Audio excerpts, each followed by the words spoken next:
విద్యుత్‌కి లేకపోతే ఇతర పరిశ్రమలకి సప్లై చేసేటువంటి సంస్థ మాత్రమే కాదు. సింగరేణి కాలరీస్ బొగ్గు ఉత్పత్తితో పాటు లక్షలాది మంది నిరుద్యోగ యువతి యువకులకి ఉద్యోగ గనిగా కూడా ఉన్నటువంటి మాట కూడా మనందరికీ తెలిసిందే.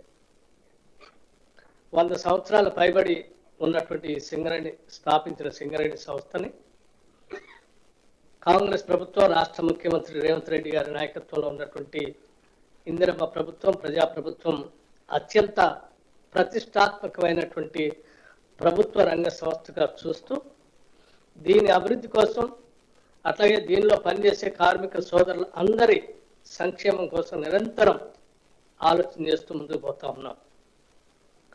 అందులో భాగంగానే సింగరేణి కార్మికులకి ఉచిత విద్యుత్ ఇస్తా ఉన్నాం.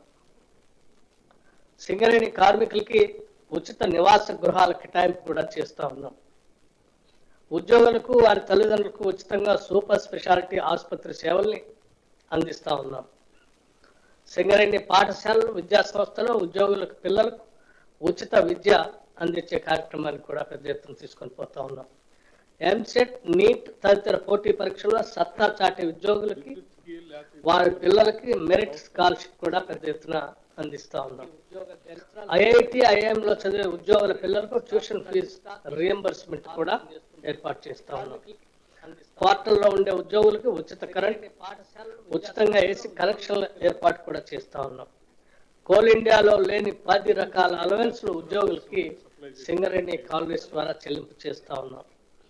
గత ఏడాది ఒక్క ఉద్యోగ సంక్షేమానికి సగటున 5 లక్షల రూపాయలను వెచ్చించినటువంటి సంస్థ కూడా ఈ రాష్ట్రంలో, దేశంలో ఏదో ఉందంటే అది సింగరేణి సంస్థ మాత్రమే. ఇటువంటి సింగరేణి సంస్థకి, సుదీర్ఘమైన చరిత్ర కలిగిన సింగరేణి సంస్థకి ఈరోజు పెద్ద ఎత్తున దీని ఉత్పత్తికి, దీని అభివృద్ధికి దోహదపడుతున్నటువంటి కార్మిక సంక్షేమాన్ని కూడా దృష్టిలో పెట్టుకొని రాష్ట్ర ప్రభుత్వం, సింగరేణి సంస్థ కలిసి ఈరోజు కార్మికుల కోసం పెద్ద ఎత్తున లాభాలని పంచేటువంటి అనౌన్స్మెంట్ కూడా మీ అందరి సమక్షంలో ఈరోజు అనౌన్స్ చేస్తూ ఉన్నాం.